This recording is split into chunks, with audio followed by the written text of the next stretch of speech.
Hello and welcome along to On the Whistle. This is a very special episode, not just because I have the Christmas tree behind me and it's November. This is our 200th episode of the podcast. Drum roll, please. Some didn't even think we'd be here for 10, but we're here for 200, and I have the privilege of being your host. I'm Zayn Nabbi. Joining me are two of the originals who are part of the On the Whistle podcast that started almost 4 years ago. We have Francis Nkwain, who still looks as pristine as he did when he was in his 20s when this podcast started. Um, Francis, always the best looking, always the smartest thinking, always the most urbane. And we still have Courtney, who brings the joy, brings the spirit, does the hard yards, treks on the field. The lovable Courtney Freese, again, another original, who was saying that he didn't predict we'd go more than 10 episodes. I didn't think it's like, and I even thought 10 tall order.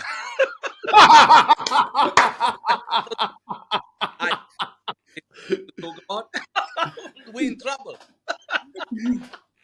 But listen, like the Manning Rangers team you used to play in that won the Premier Soccer League, once we got in a roll, we got in a roll, right? There you go, my man. Momentum was created. The quality was brought together.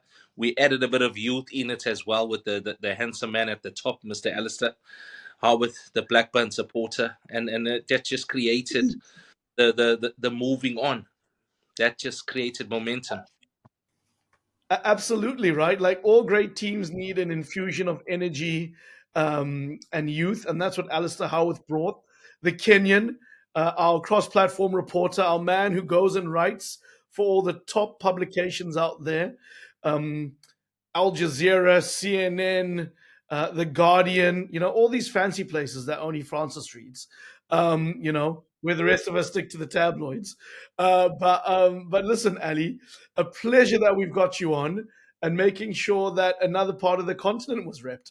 Absolutely. And let me tell you guys the power of and the growth of African football, because as you can see today, I'm wearing my local six-a-side team's home kit, which for those of you who are familiar with the PSL is Super Sport United's kit.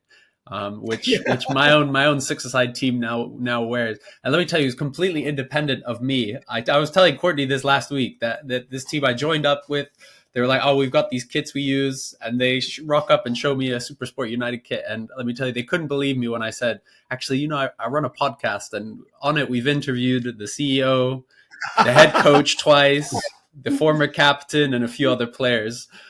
So yeah, we're seeing the growth of African football, and one day we'll be seeing Super Sport United kits along with plenty of others, Golden Arrows and Maritzburg United as well, everywhere around the continent and beyond. There we go. And listen, at its inception, this podcast was about celebrating our heroes, sitting around the brine, having authentic conversations. We like to say we're Africa's biggest braai. But at its core, we've always wanted to be Pan-African. We've wanted to represent the continent. I know internally we have jokes with Francis and Alasdair about how much stuff we do on the South African football. Not our fault. We have the best league on the continent with arguably the best team in Mamelodi Sundowns. But one of the beauties of this. This podcast is we were able to maybe go and tell a few untold stories. And something that came from you, Francis, very early on was on the African tens. And we got a legend by the name of Kalusha Bwalia, a fantastic man up front, a creator, a scorer, led the Zambian team with such distinction as a player and as the head of a federation, a star in the 1996 AFCON, a star at the 88 Olympics, if I'm correct. And that when we were picking our highlights, because this is what the show is about, we're going to pick some of our favorite clips. I know, Francis, for you, the clip with Kalusha was something that you liked. And I think before we get your reaction, Ali, I think we should play it because it's about Kalusha talking about his move to Europe, move to Belgium, where he was trying to make it as a player on trial at Cercle Bruges. Something I've asked many players about when they went to the Europe the first time, what was the first thing that struck them? I remember with Benny McCarthy, I remember with Mido, um, and they were both particularly, the weather was a complete culture shock for them. When you came to Europe, what was it for you? It was the weather. I went to Seco Broods in 1985 and around October. And so, if you know Africa, Zambia, it's the hottest month. And then I go to Europe and it's muddy, it's raining. I don't know what happened, but the weather was cruel, that time. So I go for trials, and I'll tell you what. Then the first match, they say, okay, we have to see you after about training for 3-4 days. We say we're going to play a friendly match. We played from Bruges. We go to Liège, which is like 2 hours by bus. And then when we reached there, we played at around 3 o'clock, or is it 4 o'clock? It was just a practice match, and the pitch was muddy. And it had rained, and the pitch was muddy, and in Africa we play all the time with plastic. I don't know what name you want to use it, the multi-stabs. Mm-hmm. That we play with. So I was wearing my multi-studded boot, and then I was falling all over the place. I was falling.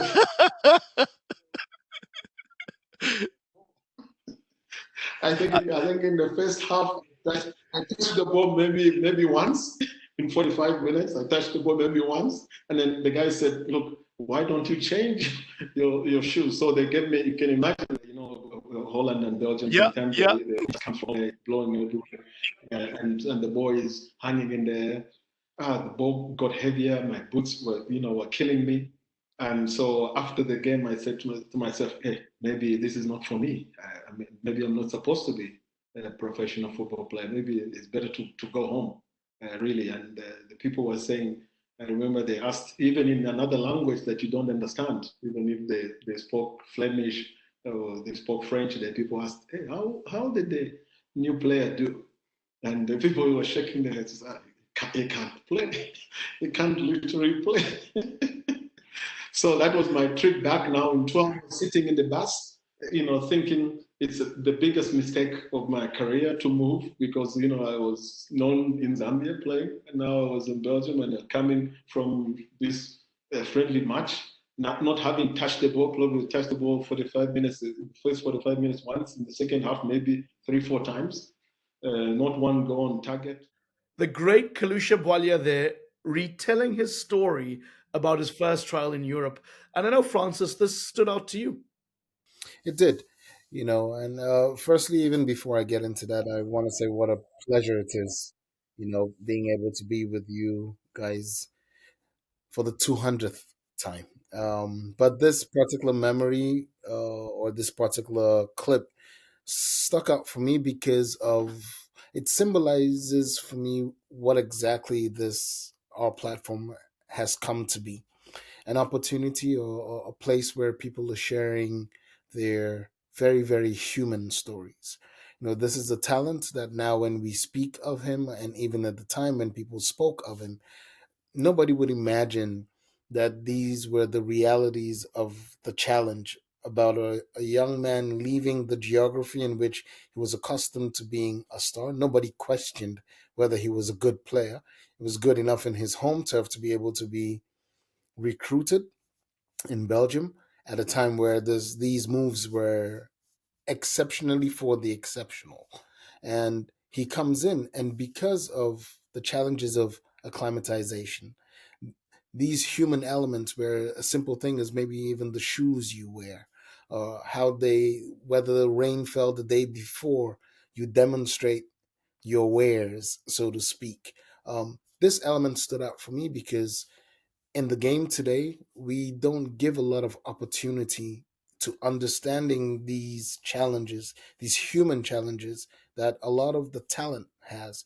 And sometimes it's even coaches, or young players or older players going into another space where he alludes to the issues around language. Like people are speaking about you and you don't know what it is that they're saying, and you're having to figure it out almost. the good point about the story is that he himself could tell what they were probably saying about him because he had experienced it himself. But he doesn't know and didn't know in that moment exactly what was being said about him. But he could easily have been just told, go home, you're not good enough. And the world may not have seen the Kalusha Boile that we came to appreciate. Belgium may not have been privileged enough to have him show them the magic that he had at his feet. So this human element for me, I found extremely captivating, and I'm very honored that we create the environment in which exceptional talent like this can share with us their human stories, that our audience get the opportunity to delve into the minds, the experiences of these people who otherwise are just known for the goals they've scored, the trophies they've won. So the ability to get this behind the curtains peek at them, where they're doubting themselves or they're sharing with us the falls and not just the peaks of their life. For me, I think makes the magic of OTW personally, and that's why on this great day when we come together to reminisce and look back a little bit, it was that particular interview that stood out for me amongst many, many, many. I mean, like if this was just because uh, you, Zayn, and Alistair kind of like stuck a gun to my head and said, pick one.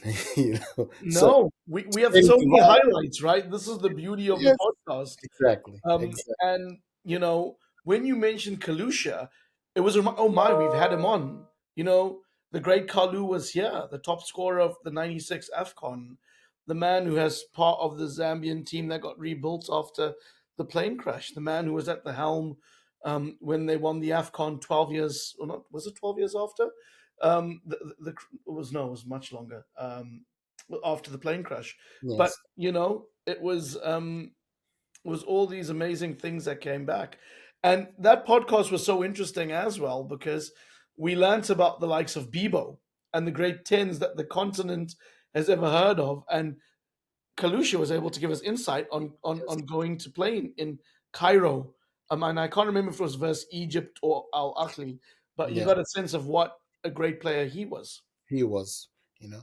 So again, like you say, it's those moments that stick out in the head that we've Mm. been so privileged to have this caliber of people sit around the bride, share with us not just the stories that are sensationalist and maybe make or made the headlines in their day, but just to speak about them as people, Hmm. their own takes on the game, how they see Hmm. it, the challenges that they've had. We touch on some of the successes, but it's that human element, and I can't stress that enough. That has been my pride till present, that we have created a space, a safe space where stellar names of our continent and beyond feel comfortable enough to share with us their stories, and through us, share that story with the continent, share that story with the world, because as you always point out to us, we are listened to and watched beyond South Africa. So, but yes, We'd like to think so. We'd like to think so. Um, no, 100% Francis. And look, to celebrate our heroes and to meet them just allows us to really learn more about them and really honor their legacy and honor what they're about. And Kalu is one of those guys that we were so happy to have here, and we'd love to bring him back in future. It's been 4 years, so it's time we bring him back for more stories. But moving on to another highlight, I know that we have a Liverpool fan on the podcast by the name of Courtney Freese, who has a surname that perhaps matches his attire because it looks like Kalusha. He's just come to the UK for the first time. He's so cold, looking like Rocco over there.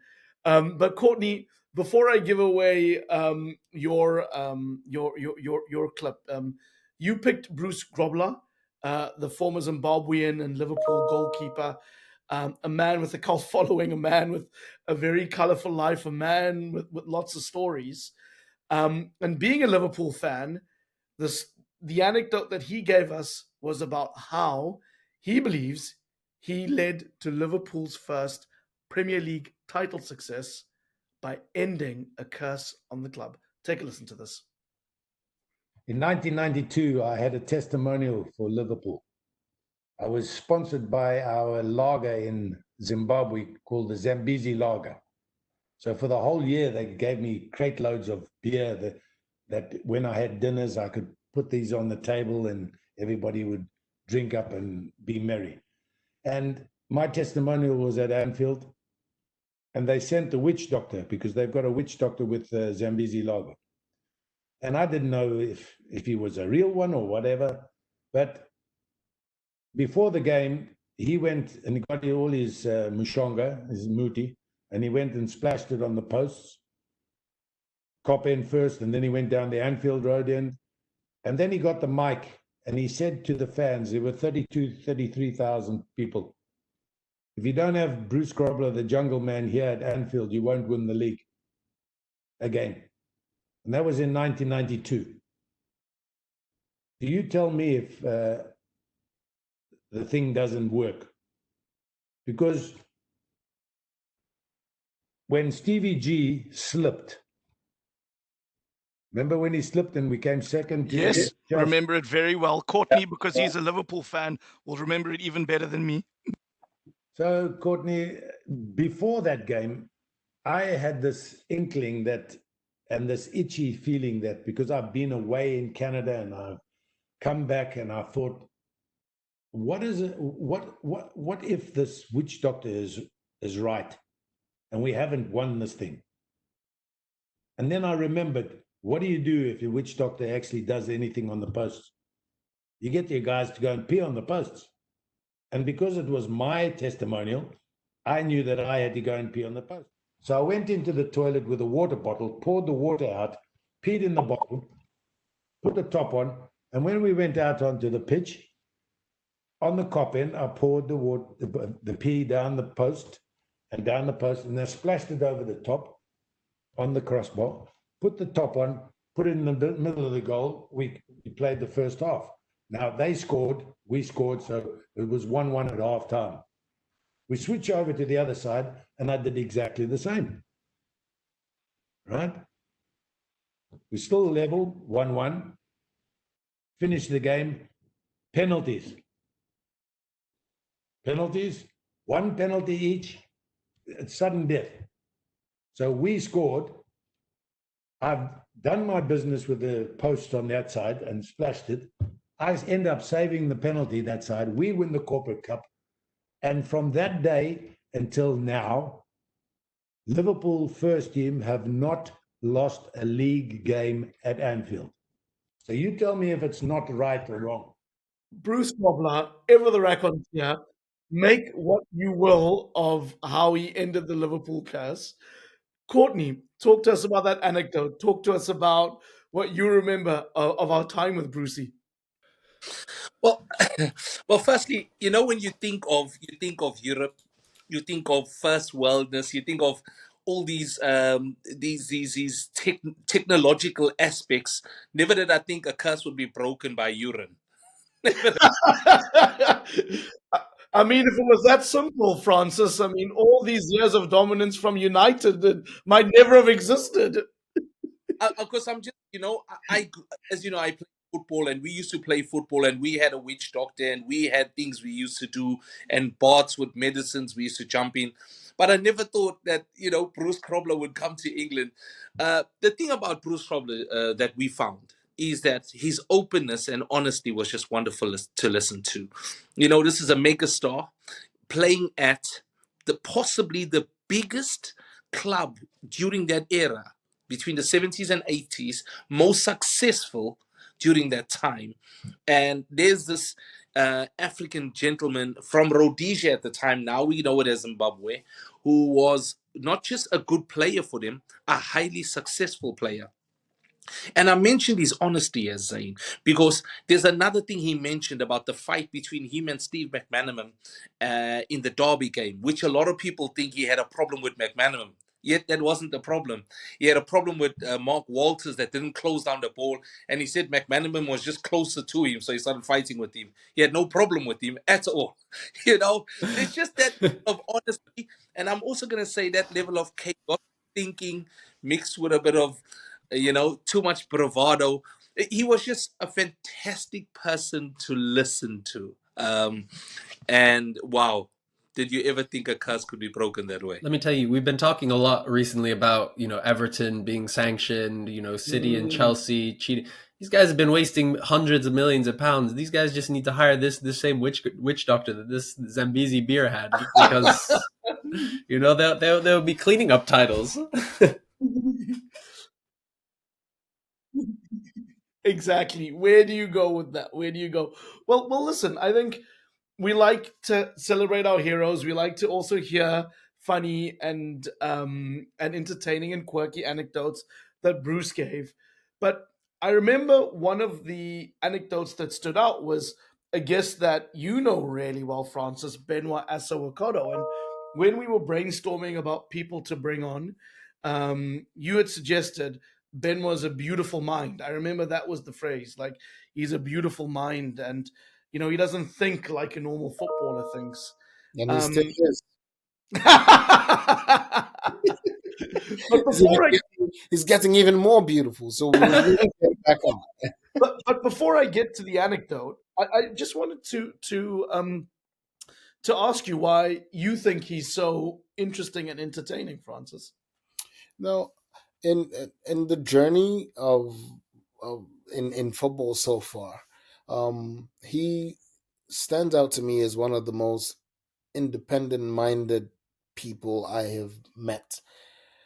And this is not about his opinion on football or the way he played the game or his approach to it's just as a human being. His outlook on things is truly phenomenal and just different.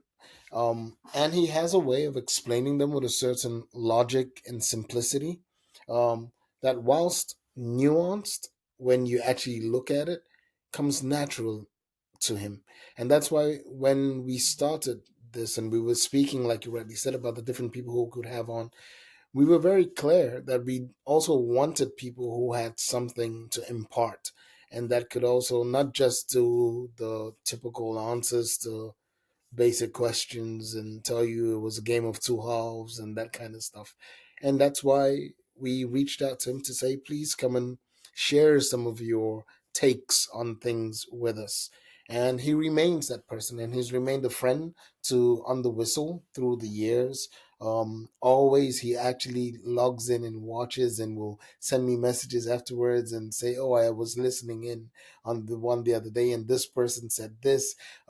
You guys should have pressured him to actually say his truth." And I'd be like, "What truth do you know?" I was like, "We need to figure out maybe bring him in as like an editor or a person doing the questioning one day with a player who he knows some things about, who, when he asks a question, might say an answer that the world's supposed to hear, and he can go, 'Really?'" Here's the clip where he talks about why he buys his own boots. Take a listen to this because it isn't quite the answer you would have expected.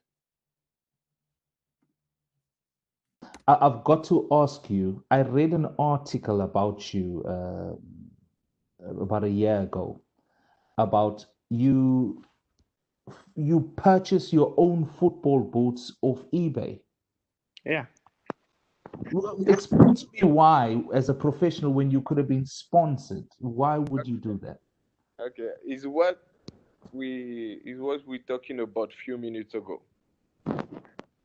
And I used to speak with a friend who play in Cameroon, who play for Cameroon, who used to play for Cameroon. And the sponsor is more generous. You understand, generous? Generous. Yeah, Yes. generous. Yeah, With- very generous. Yes. With European people and South American people, because them business is in Europe, and the player from South America, they are a good publicity. So they are okay to deal with them. But Africa, they are, yeah, okay. You wear this kind of, we give you sponsor, like that there is not another sponsor who will give you the shoes. But about the money, is gonna be different. And when I spoke with my friend who used to play for Cameroon, I said, but why you sign with them if they pay you less as the guy on the bench? And my friend told me, yeah, but they give me money in cash. I say, yeah, maybe you are happy now, but you will not help your little brother in few years who will come, because the people who work for this sponsor will see your little brother as you. I say, oh, thank you, you give me money in cash, I am happy with. And it's not good for African people. So that's why I said, okay, you know what? Give your sponsor, I don't need it.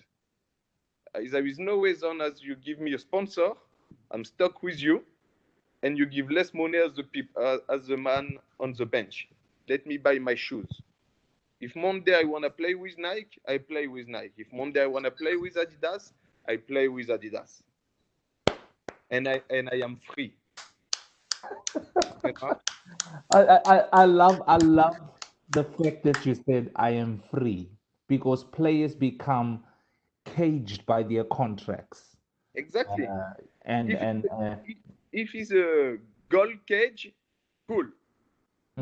But to give me a little thing and see me like the little African, I say, man, I'm not a little African. I'm proud, but I'm not a little African. Let me free. Keep your money. I think of all the people that have come on the pod, and Benoit sat for over an hour when he came with us. Benny McCarthy sat for over an hour. Owen De Gama, the South African coach in the Premier Soccer League, sat for almost 2 hours. And one of the funnier ones was that when we lined up an interview with Stanley Matthews, and Courtney's laughing at this because I don't think you were on it, Francis or Alasdair, and he's the CEO of Supersport. And one of the things we do on the Whistle is we speak to people and people tell their truths. So in the Bruce Grobler interview, he made some allegations about Supersport and about how Pizzo Massimane had stabbed him in the back, and that's why he lost his job, and he hadn't been paid by Supersport, and all these types of things. So we went to give Supersport the right to reply many years later, right? We're almost talking 15, 20 years after something has happened, but we still have to do it, right? That's part of our story. So there I am asking Stanley Matthews these questions. And then we book him for the pod a couple of months later, or Courtney does. I don't think Stanley realizes I'm going to be there hosting it, and we jump on. And Stanley, and I hope he doesn't mind me telling the story, gets a little serious and he goes, I only have 20 to 30 minutes. I've got to pick my daughter up from an event, or his son up. I couldn't remember. And then we started the pod. And Courtney will remember this. I don't know if Stanley forgot about his kid, but he was there over an hour. That's amazing. But this is it, right? We make it fun. We make it a braai. We make it somewhere where you can congregate and just have a special, special time. And ultimately, you guys know this, right? We are a megaphone for the continent. We're a megaphone for the players, the legends, and the fans. And we're also a megaphone for diversity of thought, diversity of view, because we're not all monolithic. As much as we are reflecting a Pan-African view, we'll all have different views. And that is the beauty of what we have here, as we're a melting pot and representative of our continent. It stands in the name you said. We are Pan-African because it's from the many that comes the one. So it's that diversity that we represent, and it's allowing people the opportunity to have opinions and espouse them and share them with people. And I think, just to go back to like what you were saying about the exchange with Benoit and Courtney touching on the fact that it's these human conversations. I can't say that enough. That, I think, is what is the most exciting thing about On the Whistle. We speak, football is our subject. It's our currency. But we all know that you South African guys love your rugby as well. But number of cricket conversations that also get thrown in. I'm like, oh, hey, in Cameroon, no other sport, just football. I don't think anybody's seen a rugby ball, but that's by the by. But again, it's kind of like we use football. I want to believe football it's the door that opens up this massive house, this beautiful home. And then in that home, we've created this little kitchen around which we're doing this braai. And there's a mama, spicing up the meat over there. There's a young brother over here tapping on the coal, and there's a lot going on. But at the end of it, it's honest conversations in a familiar space, and I think that's why the gentleman can come on the pod with you, and not forget about his son, but know that what he's doing is so engaging that even his son can listen to it later on and go, "Dad, I can see why you left me at school." It was wonderful. It was wonderful. And Francis, one of the things that we've really opened up is our coverage on women's football. And the beauty is we have a women's football editor at large in Firdaus Munda, who's also an amazing cricket journalist, and she's taken some time off after the Cricket World Cup. She's still in India. That's why she's not joining us today. Alasdair's come on and been to a WAFCON. He's gone to a CAF Women's Champions League final set of games.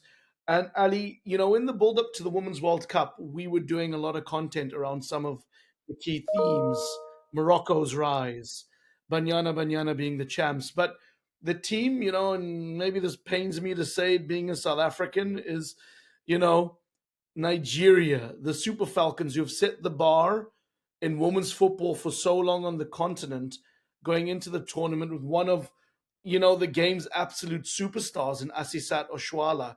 And you did an interview with the head coach, Randy Waldrum, at the time. And before I get you to unpack on that, I think I'd like to play an exchange because Randy was very open. He was very candid about some of the challenges that he was experiencing and the Super Falcons before they went to the tournament.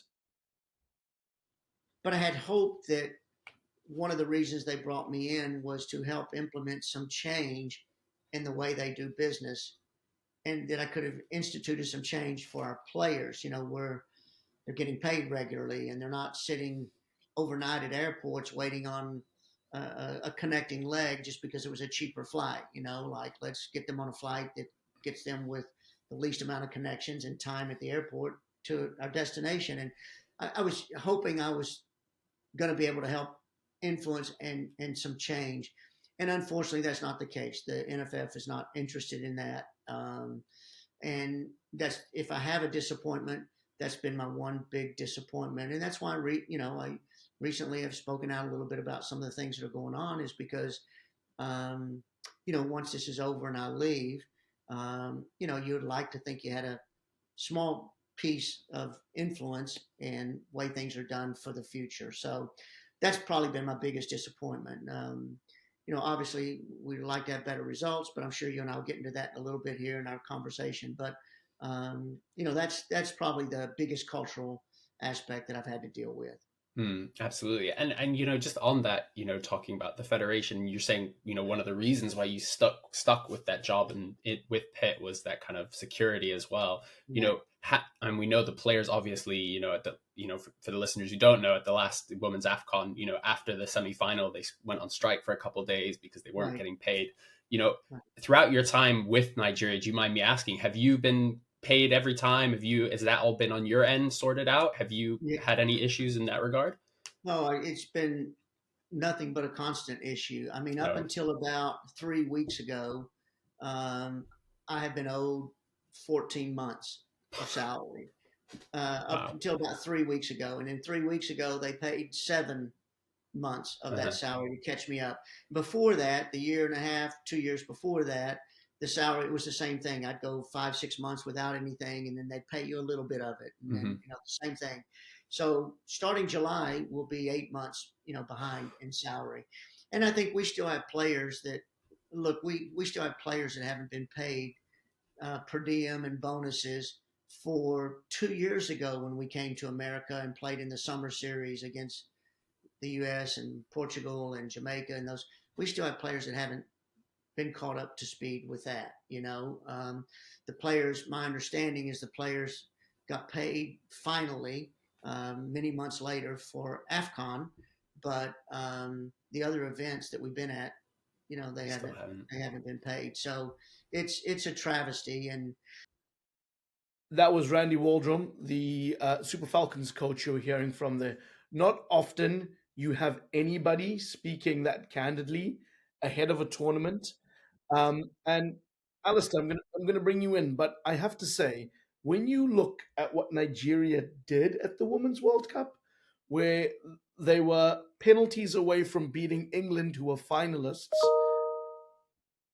I mean, any other coach, any other players, I'm not sure would have had the motivation and pride to have done what they did. I mean, what was it like when you were doing that interview? I mean, I don't think you expected it to go this way. No, I certainly didn't expect him to open up. I mean, especially working as a journalist, you have to ask these questions. You try and get the answers, and it's a bit of a dance. Whereas Coach Randy, credit to him, he came out swinging, and I think that's like you said, in the context of how brilliantly the Super Falcons did. I mean, I don't want to give too many spoilers, but we've got an interview lined up with one of the stars of their journey down under. But it was brilliant what they did. But I think it's also super important to highlight the kind of the challenges that coexist along with the excellence, because although we want to celebrate all the brilliance that comes from our continent, we want to celebrate the ability, the skill, the talent, the passion. We have to call out and we have to hold to account those who are working in their own self-interest and not promoting that, and not in the same way how Assou-Ekotto, he's calling out the companies for not sponsoring him. I think we need to do the same, and I think it was really great to be a space for Randy to come on and speak. It's really common, sadly, for coaches to not get the money they're owed, and not just on the continent, but one of the biggest stories we've been seeing over the last few weeks is Pitso Mane, who recently left his job at Al-Wahda. He was sacked from the job in Al Ahly in Saudi Arabia and wasn't paid for 6 months. This country that has billions to spend and offered Marco Silva £40 million. A couple days after sacking Pitso, without paying him for 6 months. And I think it's important that we highlight these stories. And I think it's part of the narrative, because, if we are going to get better, and I think we like to think of ourselves as being a small part of that picture of developing the game, of building up African football, so that one day we're not just celebrating a Morocco in the semifinal, but we're celebrating I mean, from Mine Francis's perspective, God forbid a South African World Cup win, but but I think in order to get there, we have to hold those who are holding players back to account. We have to hold those who are holding football back to account on our continent and beyond. And so, we really appreciated Coach Randy coming on and bringing down the tone, I guess, of the podcast, because we like to be a lighthearted podcast, but sometimes we need to get serious.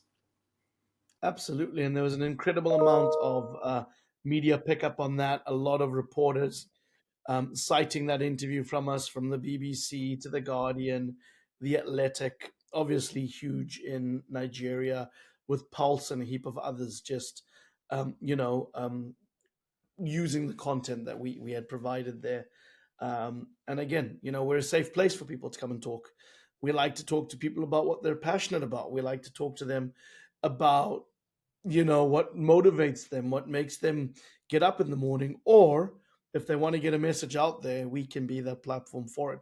And again, I probably haven't said this enough on this pod. I think it's the first time I'm saying this, but none of our content is old on the whistle. It's vintage. It's evergreen. It's great archive content that you can tune into any time you want. So if you want to hear more about Bruce Grobler, if you want to hear more from Randy Waldrum, Benoit Assou-Ekotto, or Kalusha Bwalia, go into the pod, whether you want it on YouTube, whether you want to find it on Spotify or iTunes, or wherever you get your podcasts, just go and search our catalog. It'll be there. And I promise you, on a sleepless night, you'll be entertained. You won't go to bed, but you'll feel better because we're so entertaining. And obviously, Firdaus Munda couldn't join us today, our women's football editor at large, but it would remiss of me not to talk about her interview with Janine van Wyk, the South African legend, who's waiting to set the world record. And because of a snafu in the last women's game, she didn't get on, but we certainly hope that that changes. But Janine is one of the stalwarts of South African football. She didn't go to the Women's World Cup, but really has helped build the game in South Africa and beyond. And here's a clip of her talking about her role, the sport in South Africa, and some of the strides they've made.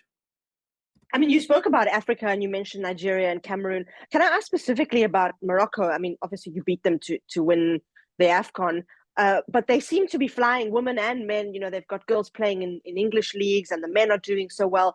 Are they doing something particularly different? And do you expect them to go pretty far at the World Cup?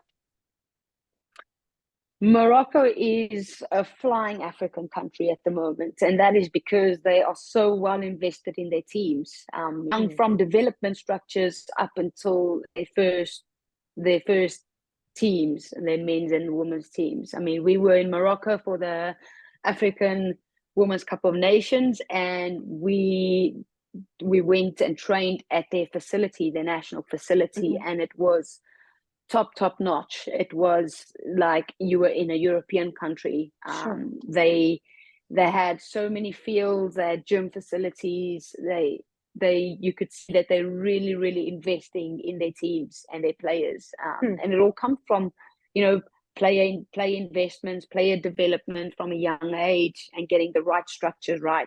And it's something that we are currently lacking as South Africans. We don't have many developing structures, especially for girls. If we're looking at girls specifically, women specifically, we don't have.